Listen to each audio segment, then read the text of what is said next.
right, well, welcome, everyone. Thank you for being here. I have a little bit of a change up for this panel today. I got here and was told that I was moderating, which I'd be normally very happy to do, but I've had a terrible ear infection that has turned into something where I don't have any hearing in one of my ears. And so I'm going to turn it over to Sophia to lead the panel for me today, and I thank you very much for stepping in. Good afternoon. Come on, y'all can do better than that. Good afternoon. All right. Listen, this is an important panel because we're going to get into the intersection of DEI, speech, religion, liberalism, our freedoms. It's a lot to unpack in our time. And I would like to set the table for you. One of the other hats that I wear is as a college professor. And I had a firsthand experience with this. If you have your phone, Google it, because I'm not gonna get into the details, but I actually know what it's like to be protested, petitioned off, heckled off of a college campus for a tweet that I sent asking a question about a comic book character. I swear to God, you can't make this up. And unbeknownst to me, there was offense taken by members of the LGBTQ+ community who then started internally, this isn't a religious school, we don't do that here. It was a tweet asking a question in the middle of a gubernatorial race in Virginia about parental rights. Glenn Youngkin became governor on that very platform. And so, needless to say, my teaching career came to a screeching halt. It was going like this, and then it went like this. And I am an African-American woman, if you didn't notice. So that means that I am a member of a marginalized group, correct? Well, that didn't stop them from coming for me in a very dark, ugly, serious way. I say that to set the table that none of us is immune from what's happening right now, whether you're on the college campus, at your place of work, in politics, wherever you are. This is a very serious issue for our time. What are our freedoms? What are we allowed to say? What are we allowed to think? What can we tweet? What can we post? Can we lose our jobs? Can we lose our careers? Where are we? So with that having been said, I'm gonna throw it first to Joe. And Joe, I'm gonna let you set the table for us about where you see us on this issue of illiberalism writ large in our country right now. Sophia, thank you. And thank you everybody for coming. I'll be super brief. We've talked for years about illiberalism on the left. Everybody in this room now knows that there is major illiberalism on the right. The base of the Republican Party, MAGA we'll call it, is illiberal. It is a group of people who demand that government shuts up stuff they don't want out there. What's important for us to understand is this. Unlike illiberalism on the left, where even though mistaken, it's generally well-meaning. People on the left want to try to control what's said and what people think because they're worried about marginalized groups and all the rest. The illiberalism on the right that I hear every day on the right is based on fear and anger. I'm in a weird position. You know me. I come from MAGA. I still engage with MAGA every day. Former Tea Party congressman, former right-wing radio hellraiser. I still engage with the Republican Party base every day. And they are radicalized. It's true. For 5 years now, they've told me every single day, I want government to shut up the person who disagrees with me. We can't let these people go, though. This is the base of this Republican Party. Their illiberalism is based on fear and concern, and a demagogue like Trump tapped into it, and away they went. My plea for this group, my plea for all of us is we can't give up on them. Trump's got to lose, and I want Trump to be, well, I got to be careful what I say. But the base of the Republican Party ain't going away. and their illiberalism can be listened to and helped. And now I'm going to turn it over to Curtis. So to introduce myself, my name is Curtis Chang. I'm a former pastor of an evangelical covenant church in California. I'm on the faculty of Duke Divinity School, and I'm currently leading an initiative called the After Party Towards Better Christian Politics. Thank you. Thanks, you've heard of it. It's with David French and Russell Moore and myself, and we're trying to recenter evangelicals on Jesus first, not Republican or Democrat. Thank you. So if you're interested, check it out at after-party.org. It's a 6-session video course. The book is coming out in April, and we've got more coming out the rest of this election year. Let me step back and ask, why do we even have to do this?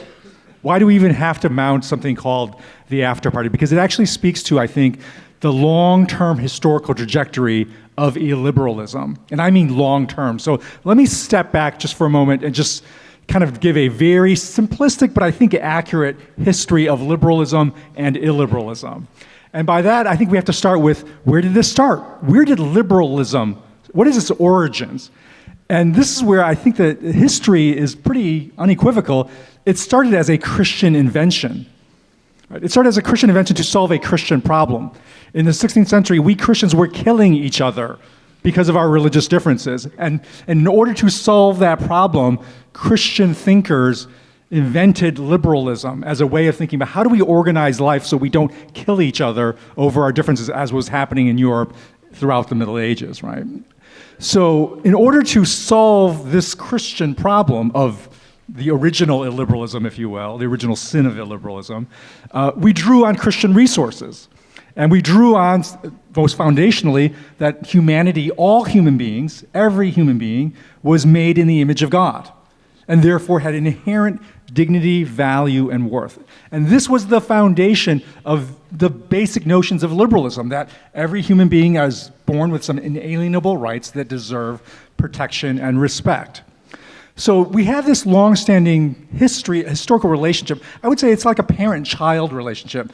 Christianity being the parent, liberalism being the child, and it's been a very complicated parent-child relationship, as many parent-child relationships are. It has come to resemble something like a story out of King Lear, right, where the children begin increasingly to forge off on their own and want to have their own life apart from the parent, and which is actually a legitimate, understandable impulse. So you have different origins of liberalism that aren't religiously rooted, which is, natural law and so forth. But increasingly, as you see in the plot of King Lear, the children become increasingly wanting more and more independence, and in fact, turning against the actual origins, parental origins, wanting a complete rupture from any connection to faith, and even hostile to faith in many ways. The parent, in this case Christianity, is like King Lear in the sense of it becomes foolish and forgetful. Right? Foolish in terms of giving way to its worst impulses, right? Not its best impulses. Forgetful and forgetting it has this actual deep love and cherished relationship with this child called liberal democracy. And so this rupture goes more and more, and this has been happening for like hundreds of years, right? So we're coming on to almost 100th anniversary of the Scopes monkey trial, which brought this rupture kind of to its most, sort of popular culture realization that religion and what you would call modernism, or modern liberal democracy, was at a rupture. So this is where we're at, and this is why, you talk about MAGA. You can't understand MAGA if you don't understand where conservative white evangelicalism has gone, because that's the spiritual as well as demographic base of MAGA, and gives its religious fervor to its illiberalism, right? So I'm here because I think this relationship needs reconciliation. It can't go back to what it was originally. I'm not saying, we're never going to be able to turn the dial back and say, have a fusion between Christianity and liberal democracy, but we need a relationship not of hostility, of mutual suspicion, and of mutual animosity. And so I think we're going to talk about a lot of the different dimensions, but I want to encourage all of us, even if you are not religious yourself, to not neglect the religious dimensions of the problem that we're in, and that we need, as well as many legal, electoral, political solutions. We also need religious solutions to repair this relationship.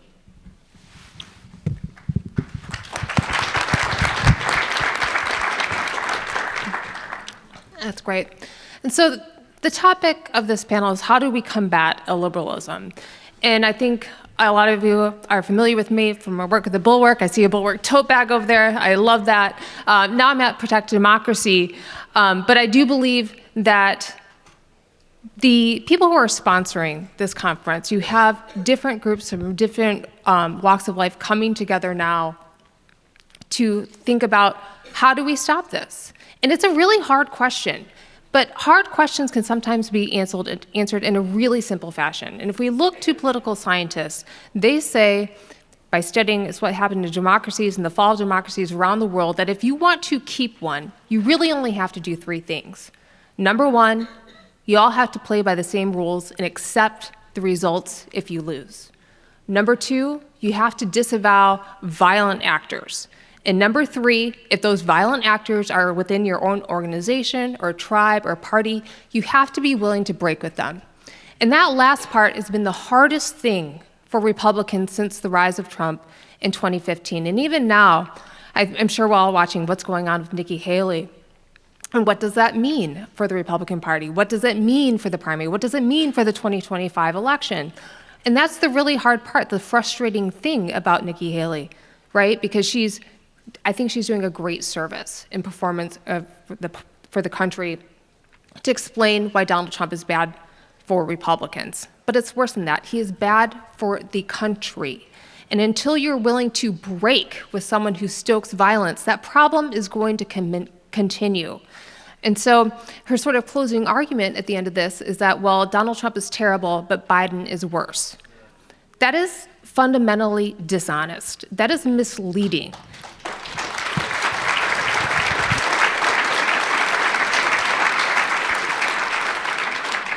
And when I joined Protect Democracy, I knew this argument was coming. And so I wanted to take some time, and I worked with the smartest, most dedicated people who are working behind the scenes of Playbook 2025.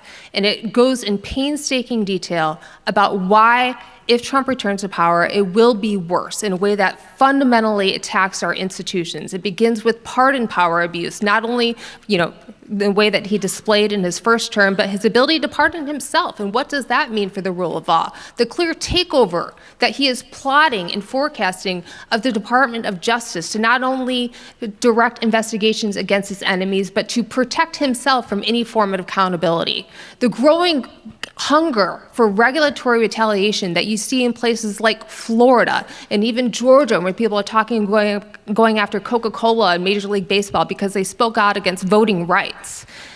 And that extends to something that I really, it just gives me the most horrible feeling in the pit of my stomach when Donald Trump talks about deploying the military to American streets in pursuit of his political agenda. And that coupled with the federal law enforcement overreach in a way that he wants to take over state and local police. I mean, this is a terrifying picture. And the way that we stop it, yes, we have to define the problem, explain to people why this can really happen this time. But we have to do more than that. We have to build new coalitions. We have to have new strategies. We have to have new blood and new innovation. And that's one thing that I'm so excited that groups like this are doing. And I want to spend a little bit of time talking about how we're doing that at Protect Democracy. Because we're not just making reports. That's really like me going on TV and doing panels like this. This is the least of what we do. And the people that have studied for how we can protect our institutions, both in the short, medium, and long term, we've developed 4 buckets of things that we're looking for. The first and most important thing is to do everything you can to protect free and fair elections in the immediate term. This involves not just lobbying the Hill for things that we can do, but developing real relationships in the states, because you can't wait until the crisis comes to have a coalition that's ready to go. You have to be on the ground already in Wisconsin, Arizona, Georgia, all these places, laying the groundwork, because people are going to be the only solution to these problems. It's not white papers, it's not going on cable TV, it's people on the ground that know each other and are willing to say, you know what, we disagree with these things, but on these things, free and fair elections and disavowing violence, that is the only thing that matters right now. We also have a wonderful, wonderful effort to fight disinformation through a great project called Law for Truth. And just a little bit of candy for you guys, I'm sure you've heard about that huge settlement by the poll workers Ruby Freeman and Shay Moss that Rudy Giuliani had to pay. That was great work from our lawyers who have been working on that for years. They're also looking at the disinformation campaigns against the postmaster in Erie, Pennsylvania, that was smeared by Project Veritas, who recently also came to a conclusion in that, and there's other cases like that pending. Excuse me.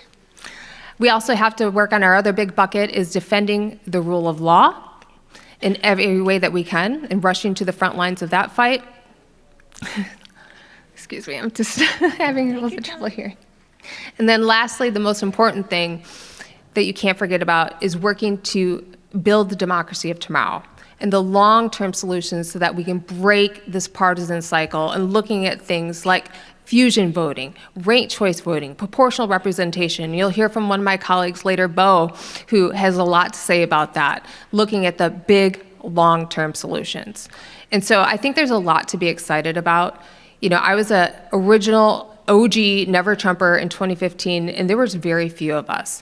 And every day that coalition is growing, and I know this not just because of the people in this room, because the evidence and the scoreboard on the table. You look at the results in 2018, you look at the results in 2020, and you look at the results in the 2022 midterm elections.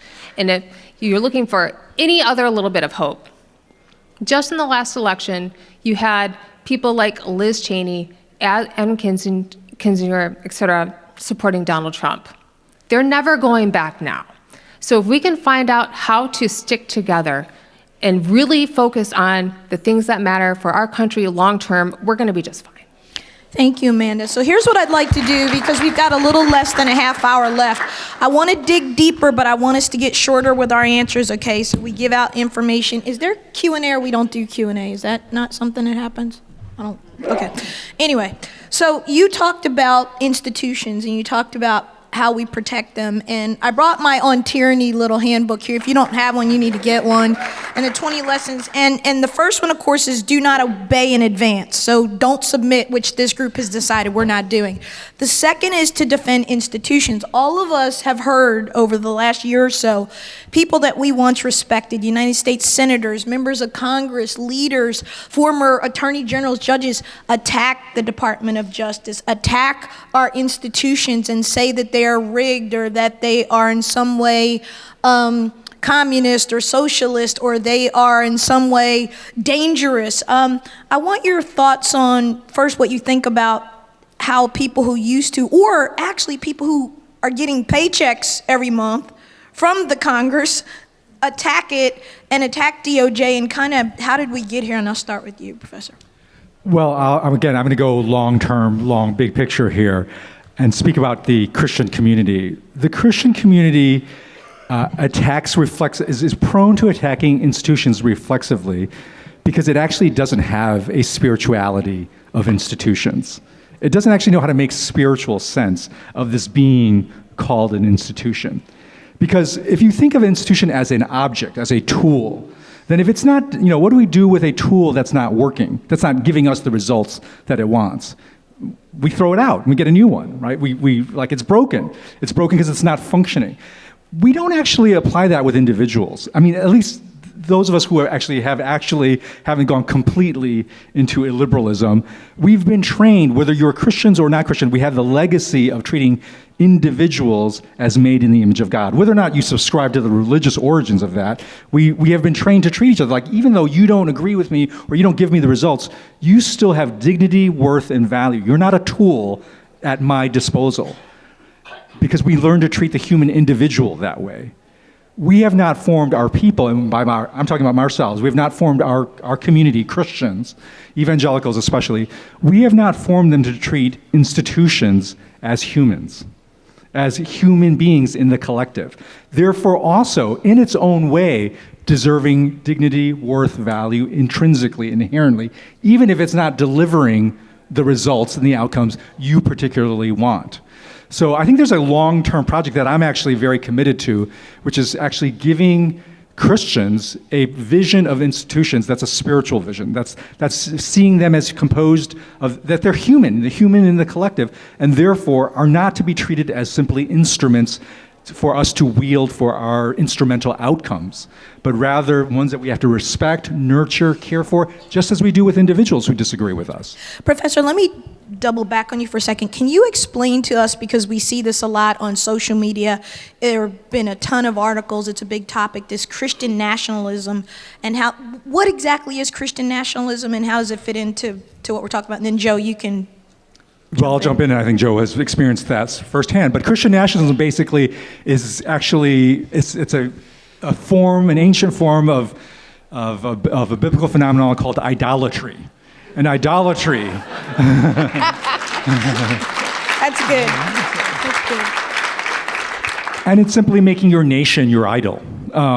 So it's making the nation actually the highest good and highest being and highest allegiance, especially your particular vision of the nation, which often in the history of idolatry is very rooted in blood and soil definitions of loyalty, right? And so Christian nationalism is simply saying, look, God and America are one and the same. And by America, I mean a particular version of America where white conservative evangelicals had a cultural sway that it fears it's losing. So I just give you a very visual picture of Christian nationalism. If you go into certain parts of the Bible, you will see on the 4th of July, if you go into a Southern Baptist service, it's not uncommon to see, I had somebody describe to me the service the other day where, first of all, they have Republican politicians come, and then you have the flag literally larger than the cross, and even actually the flag draped over the cross. That's the visual picture you want of Christian nationalism. Thank you for that. Joe, thoughts? Let me, oh heck, time is short. How do we fix this? Everybody in this room needs to do some soul searching, because everybody in this room led to Trump and Trumpism. Understand, as we sit here right now, the base of the Republican Party, illiberal, fully illiberal, is completely radicalized. Most Republican voters right now have abandoned democracy and have embraced authoritarianism. They want the strong hand of government to punish their enemies, shut up their enemies, and all the rest. That's most Republican voters. For the past 7 years, I've stood naked in front of the country apologizing for how crazy right-wing popular culture warriors like me helped to inflame this base. But man, the Republican establishment, the Mitt Romneys of the world, the Paul Ryans of the world, the John McCains of the world have been out to lunch forever. The establishment ignored their own voters for years. I inflamed them. People like me got them wound up. But the Romney Republican establishment ignored their own base for years. And along came an orange-haired demagogue that lied to them. We need to wake up to this. And I know there's a debate. Joe, I want to push back on that a little bit. I'm going to play devil's advocate. Push back.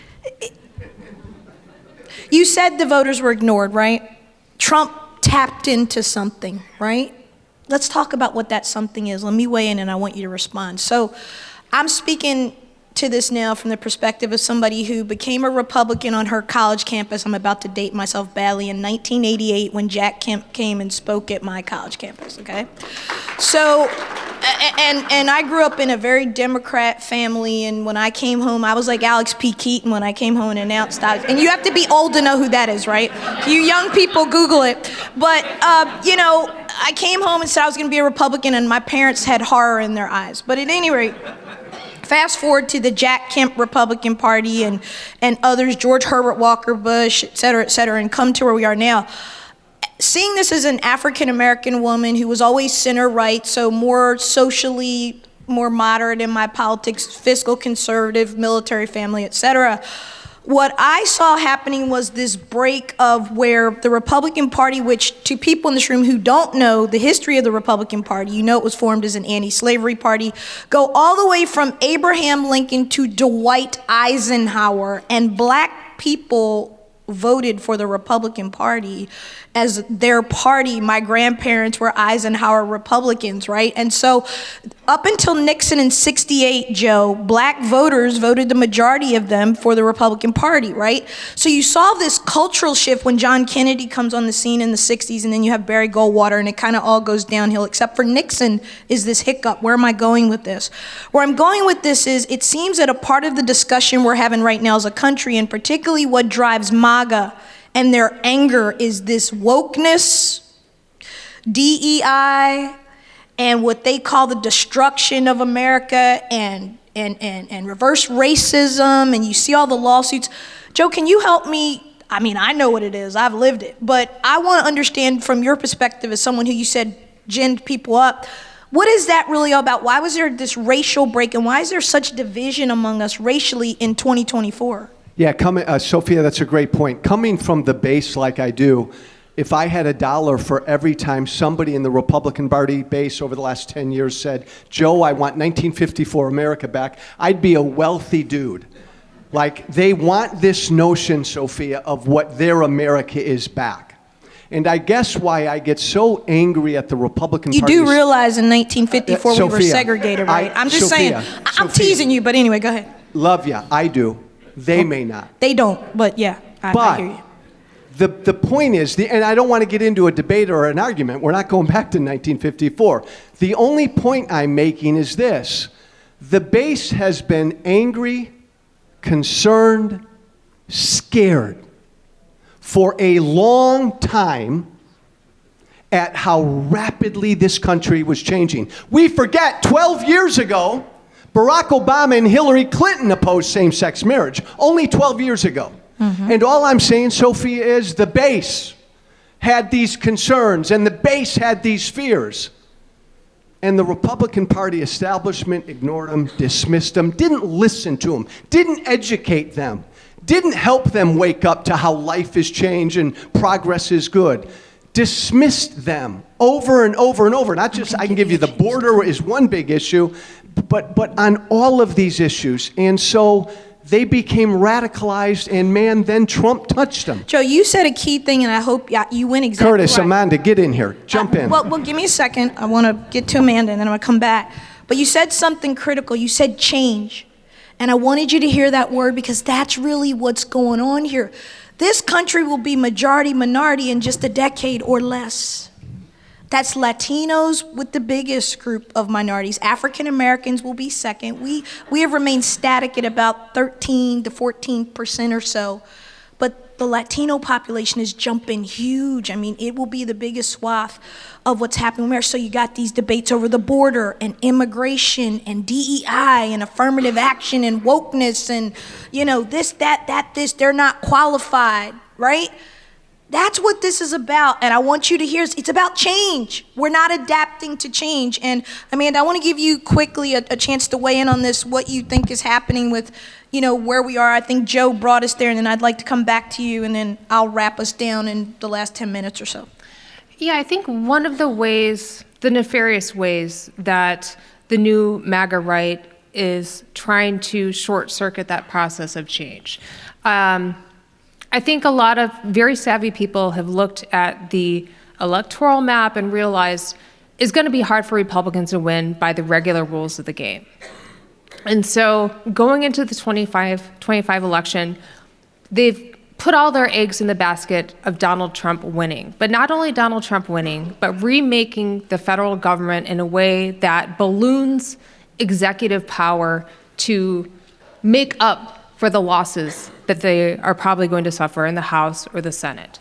And you see that Donald Trump is really primed for this, because he said many times during his first administration that I have the Article 2 power to do whatever I want. What is different going around with the recognition that they can't really win by the regular rules of the game is that there's an infrastructure to make that idea, I have the Article 2 power to do whatever I want, into a reality.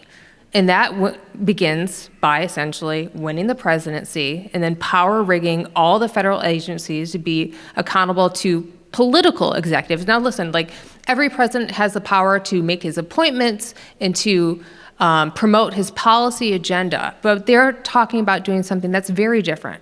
Rooting out the idea of any independence at a place like the Department of Justice, where you need that prosecutorial independence to ensure that the law is executed in a free and fair and just way. But what's going to be different this time is they say, well, you know what? Well, maybe the president should be able to direct investigations. He just needs to have the attorney general that will do as he wishes. You know, Bill Barr, for everything that he did to enable the Trump presidency, at the very end, he said, I will not do these sham investigations to gin up allegations of conspiracy and voter fraud. And there was a standoff there where good appointees said, this is the limit. We will not do this. That is what they want to change. And not only at the Department of Justice, where I think the difference is really stark, but throughout the federal government. And so, when you're talking about what are they going to do, yes, there is the recognition that they're losing power, but that doesn't mean they're going to give it up. And you see that also with the judgeships and what's happening with IVF. And so there's people just exploiting all elements. So just look at those fights and imagine if you could do that every federal agency, that is what's going to come down. How do we use, Professor, faith, religion to unite us through this change? Whereas every day on my Twitter feed, I get called a Christo-fascist. I don't even know what that is. And just because I say, good morning, this is the day the Lord has made, and, I've angered people with that. Take your religion and what you can do with it. How do we use faith across the spectrum, Judaism, Christianity, et cetera, to bring us closer together to kind of fight this and combat this? Because it's the change that people are really not doing well with. Yeah, so like I said, I have a book coming out in April called The After Party, which is on politics.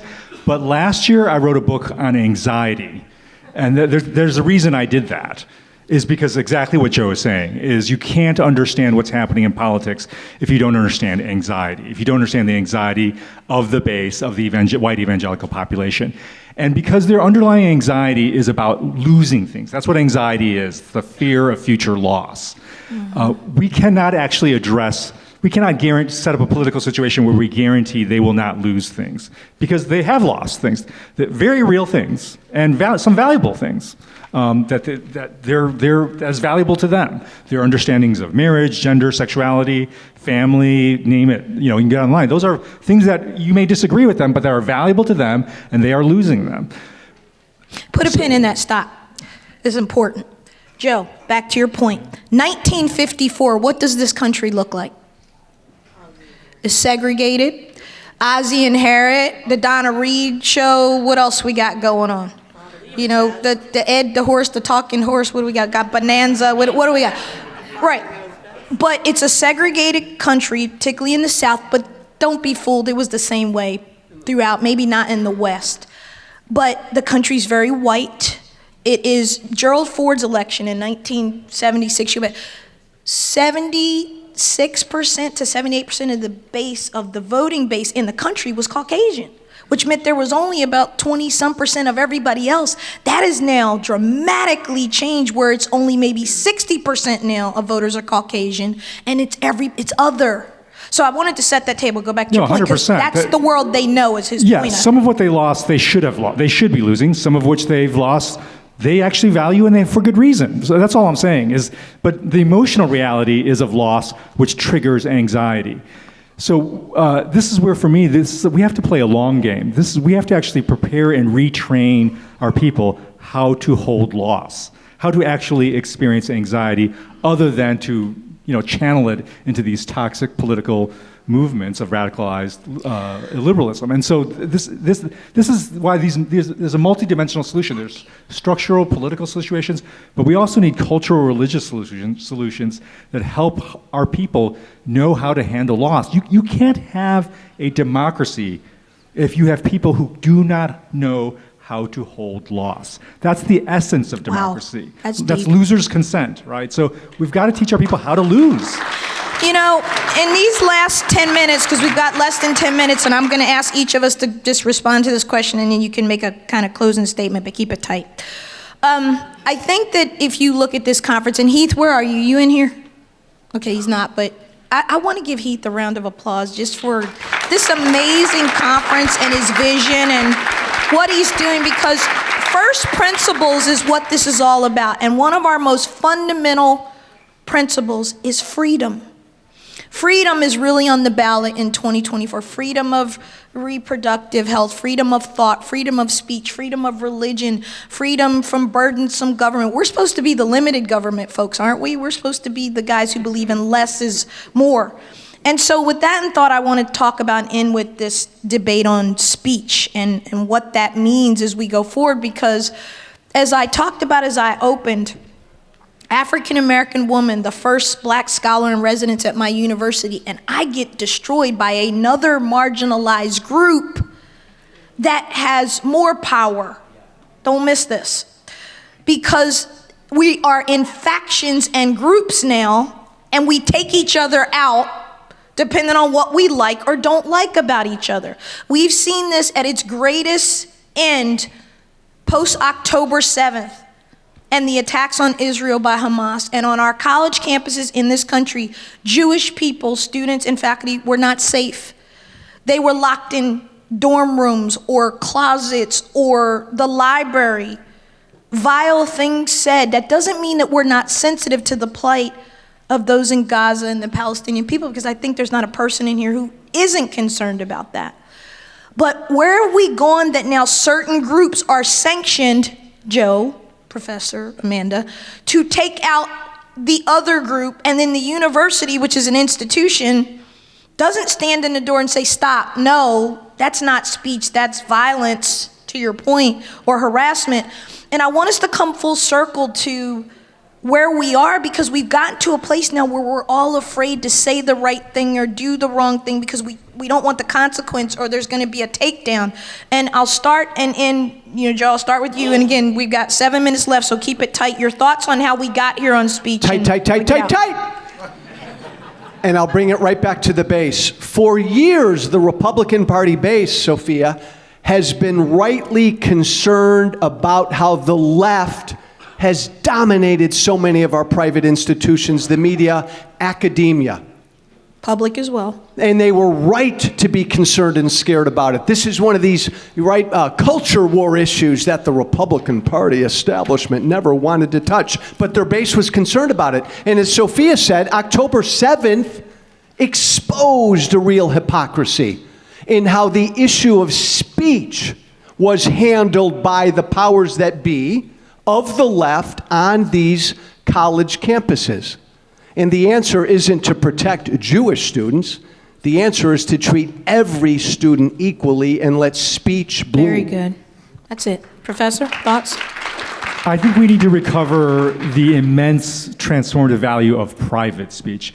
We are so focused on what happens on Twitter, on college campuses. That's important. I'm not saying those are important, but think about the kind of speech acts, speech interactions that have most transformed you. Was it actually a tweet you saw, or was it a lecture even that you heard? No, it was the speech that happened with your friends, with your family, in talking about these things in the context of embodied human relationships. Put a pin in that. You mean actual conversation, yes, human to human. That's right. Not on a phone. How about that, young people? Get off those phones and have a conversation. That means audibly speaking and listening, and not on your phones. I'm sorry, go ahead. No, I think we need to recover context where we're actually speaking to each other in private, in embodied relationships, This is why the after party is geared towards bringing this content into small groups, Bible studies, in church communities where miraculously we are still meeting and talking to one another in person.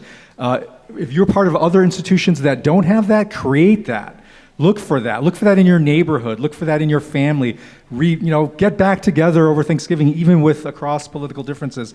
That's the kind of speech we need to actually recover, which will actually have a chance of healing us.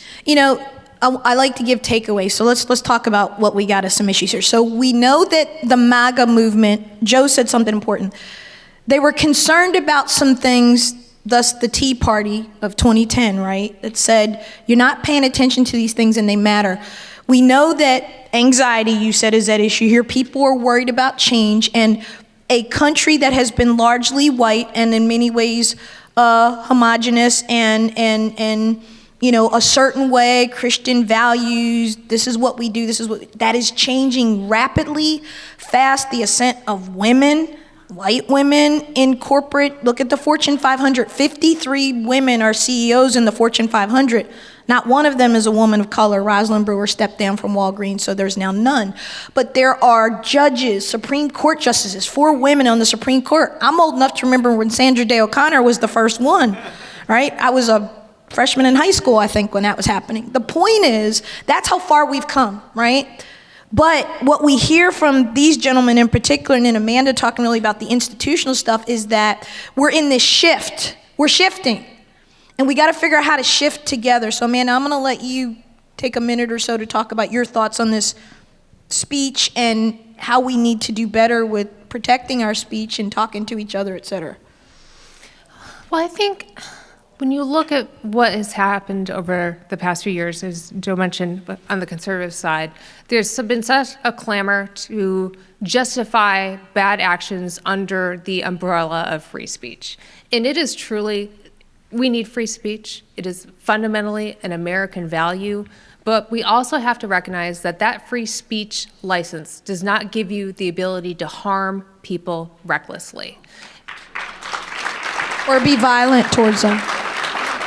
And as there's growing diversity and more voices in our debates, I think that becomes more important than ever. And one of the things that I am really excited for a new pro-democracy coalition to focus on is how we protect those rights with the rise of artificial intelligence, right? Because on the internet, this is going to be an issue. We already are seeing the ability for deep fakes, robocalls. This is already in our political debate. And so I am, I'm a little bit concerned about what's going to happen, but I think this presents a huge opportunity to reclaim those values, but also strike the right balance. And so when we have to contemplate the world where, computers and robots are doing this work, how do we safeguard privacy and free speech at the same time? I think will be the biggest challenge for this realm ahead. So I'll wrap us down with this thought. 1780, Charles Thompson is asked to come up with a national motto. That national motto was E pluribus unum, out of many, one. And I would charge you in this room, and Joe, I see you leaning forward, so I'll let you say the last word. No. Oh, I thought you wanted to talk. By the way, you're doing a great job as the moderator. Thank I mean you. That. Give it up for Sophia. I mean that. We talk about E pluribus unum, right? Out of many, one. Think about 1780, okay? This country still has slavery. We're still divided. But you know what I love about the Founding Fathers? They had a vision that the Union would get perfected. With each generation, they knew Thomas Jefferson, John Adams, and Ben Franklin, when they sat in the room drafting the Declaration, they knew that slavery was wrong and it needed to go. They debated it. They talked about it. Look at Jefferson's first draft. But South Carolina, it's always South Carolina. They weren't having it. And so the point is, though, come fast forward to where we are now. Our diversity, the vision of the founders has come to pass. The question is, how are we going to go forward together and build bridges? You can be pro-life, you could be pro-choice, and we can all agree that IVF should be protected because we want people to have families, right? Someone like me can say diversity and affirmative action all helped me to get to where I am, but I also know that it's wrong to tell other people that they shouldn't have a seat at the table because their skin is white. We got to talk about this stuff straight up and be real with each other and build bridges. Joe, I'll let you have the last word. Moving forward, Step one is Trump needs his ass kicked in November. Woohoo! No, this is really important. I'm going to say it again slowly. It's not enough to defeat Trump. I'm about to make a serious point. He needs his ass kicked. It needs to be a big win. The radicalized voters in the Republican Party have moved beyond their base. It's beyond the base. That's the bad news. The good news is they can still be reached. Step one to reach them, though, is their leader, their cult leader, needs to be destroyed in November. Everyone, thank you so much for having us, and God bless you. Thank you.